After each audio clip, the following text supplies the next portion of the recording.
Hello friends, welcome to EduTap and also welcome to the series which we have started for IBPS A4 mains exam, that is agriculture. So see, I have been getting many queries, what are the salary and the perks related to A4 and what is the career growth path exactly for A4. So today as part of that series I will take you through what are the what is the salary structure, what are the perks that you can get as an A4, and also what might be your career path. So friends, before starting with the session, I have a small announcement here. We at EduTab, we have launched a festival bonanza very recently because of Diwali festival, and with numerous queries and numerous requests coming from various quarters, we have extended this offer till 22nd November 2020, and you can use the code FESTIVE40 wherein you will get flat 40% off on all the courses at EduTab. So friends, I have one more announcement. We at EduTap, we have launched courses for IBPS A4 2020-21, and as I have promised, we have launched the courses for IBPS A4 Mains 2020-21, and you can find the links to the demo courses as well as payment links in the description box below. So you can go through that and avail the offer. So friends, before starting with what are the salary, what is the salary structure, what are the various perks that you'll be going to get while discharging your responsibilities as an AFO, let us first try to understand what are the various roles and responsibilities of an AFO. See, as you know that AFO, Agriculture Field Officer, it's all related to agri and PSL, priority sector lending. So let us see what are the various responsibilities of an AFO. First and foremost, you have to promote rural finance, whatever, be it in the form of infrastructure loans or small machinery loans or crop loans, whatever it is, one has to, I mean, you as an AFO has to promote that rural finance for whichever bank you are working, for whichever government bank you are working. You have to promote their products into the rural community. And next, disbursement of loan to farmers. So the entire process of disbursement of the loans to the farmers as well as whoever are involved in the primary sector of that rural economy, that needs to be done. And timely review of the disbursed loans. Apart from disbursal, AFOs are also responsible for the review of whatever loans they have disbursed, so that they should know by when the repayment is being done, or is it flowing in correctly or smoothly. All that needs to be reviewed timely. And promotion of agricultural portfolio of the concerned bank. See, as per the guidelines given by the banks in which you are working, you are supposed to have the responsibility to promote the bank in rural areas, so that the agricultural portfolio of the bank is, it increases or it's being promoted properly. Next, responsible for PSL targets, which I was talking about, of the concerned bank. As an agriculture officer, you have to make sure that your work is, good, and it is in line with the bank's PSL targets, that is priority sector lending targets, and also the financial targets, and also whatever loans you are disbursing, whatever portfolio you are maintaining, that needs to be profitable for the bank. And coordination with NABARD and RRBs for PSL targets. See, agriculture loans, they are generally classified under the PSL, as you all know, priority sector, and hence managing them efficiently is very, very important. And each agriculture officer, as part, from reporting the whatever that is being lended or whatever work that is being done on the ground level to his senior officials, he's also responsible for coordinating with other organizations, especially NABARD and RRBs, for PSL targets, and also for working in the rural economy. Next, promotion of ARD related schemes. So if there are any ARD, that is agriculture and rural development related schemes are there by the government of India, and then they are being, pushed especially through the banks, then you need to work on those also. So you need to have good knowledge of all the government schemes. See, it's not only that you are pushing only financial instruments into the rural economy, but sometimes it happens that you need to have or give helping hand to the farmers or the people who are associated with this primary agriculture. So for that you need to have good amount of knowledge related to ARD schemes. So friends, next comes the salary and perks that you'll be receiving as an AFO while discharging your duties as an AFO. See, the IBPS SO salary or the AFO salary, it varies according to their post and grade and the area or the location in which they are being posted. So here this salary currently it's running on 10th bipartite settlement. So and it is expected that that 11th bipartite settlement will be completely implemented very soon, and this with that then the employees can expect at least an increment of 40% in their basic pay. So this is what the expectations are, and currently 10th bipartite settlement that is being given, that is the salaries are being provided or the salaries are being paid as part of 10th bipartite agreement.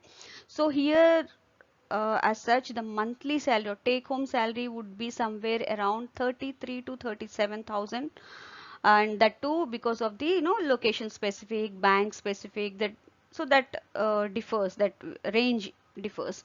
And the pay scale, the basic pay is 23,700, and every year with an increment of 980 rupees for 7 years, and then slowly this increment will increase. After that, when you reach a pay scale of 30,560, here you will receive a yearly increment of 1,145 for 2 years, and once you reach a pay scale of 32,850, you will be receiving an yearly increment of 1310 for 7 years.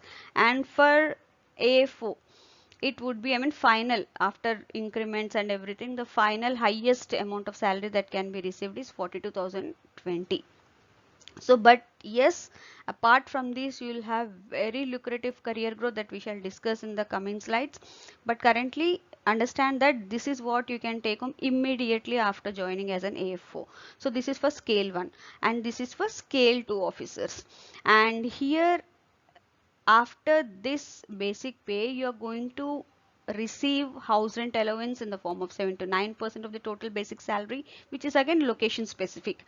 Then you are going to earn some dearness allowance, special allowance, city compensatory allowance, and miscellaneous allowances. All these will make up this 23,700 to this 36,400 as I have mentioned here. So this is the salary structure of an AFO specifically, and it is expected to rise very soon with the implementation of the 11th bipartite agreement. So friends, till now we have seen the roles and responsibilities of an AFO. Then you have also seen that what would be the salaries and perks that you will be receiving as an AFO. Now we shall see what would be your career growth. See, there are so many examples in banking industry where you might have observed that persons, they have started their career as POs, SOs, that is AFO is a part of SO only. So they have started their career as such, and they have even reached to the position of executive directors, chairman and managing directors of the that concerned banks itself. So best example is SS Mundra. He is a ex-deputy governor of RBI, and he started his career as a PO with Bank of Baroda in 1977, and slowly after climbing the ladder of the growth by giving various exams for promotions, and slowly he got that he became deputy governor of RBI. So it's not that you're going to be as a PO or AFO at one place only, but yes, after giving various that banking exams and everything, you will be climbing the ladder of success slowly but steadily. That is what the beauty of this Indian banking system is. You'll not be put at only one place or in one position for a long time. You'll be given ample opportunities or ample chances to prove yourself. So here, as you can see, PO and AFO almost they're on the similar lines. They come under the junior management, and slowly this is scale 1, and again after the banking exam or the promotion, you will be promoted as manager and you will be moving into the middle management. Again accordingly your package will also increase. Next, senior manager, which is scale 3. Next, chief manager, which is scale 4. Next, assistant general manager, which is scale 5. And manager and senior manager, they fall under middle management, and chief manager, assistant manager, they fall under senior management. Sometimes it happens that even chief manager will be under middle management, or senior manager can be under senior management based on the the bank's policies. And next comes is the deputy general manager, which is scale 6, and general manager, which is scale 7. They are considered to be the top management. After that, you can directly reach or you can directly become either ED, executive director, or chairman and managing director of the bank. So it's not that you have to work in your entire life as an AFO. You'll be provided with ample opportunities to prove yourself. So friends, till now we have discussed whatever queries you have been sending to me regarding your salary and perks of an AFO, the career growth path of an AFO. So I wish you very all the best. Now let's move on to our next section, that is the answer of the day, which is one of the most awaited sections of the lectures. And here in the during my last lecture, I have asked you a question: what is the moisture percentage that needs to be maintained during vermicomposting? Vermicomposting is using of these earthworms and or other whatever related worms for making compost. Simpler words. So here the the pre-digested whatever the waste material is there, that needs to be mixed with 30% cattle dung, either by weight or volume, and then that entire mixture is placed in a tub or container up to brim. Now the question says, what is the moisture percentage? Yes, the moisture level should be maintained always at 60%. So you have to, or the farmer who is preparing this vermicomposting, he has to sprinkle water on a regular basis so that this should be maintained 60%. And then after filling that container up to the brim, now over this material selected earthworms needs to be placed uniformly. Now you need not dig into the structure, the thing, and then put the earthworm. They will themselves move inside on their own. And then for 1 meter length, 1 meter breadth, and 0.5 meters height of the box or the container, or the uh, uh, material that is being placed, that is 1 by 1 by 0.5, 1 kg of earthworms need to be released. That is, at least they make up to 1,000 earthworms. So this is, there's a lengthy process again, how the vermicomposting bed is prepared. That all we have covered as part of our course. But here you try to understand as per the question asked, the moisture level should be maintained at 60%. So friends, next question, that is question of the day. What is the nitrogen use efficiency of urea?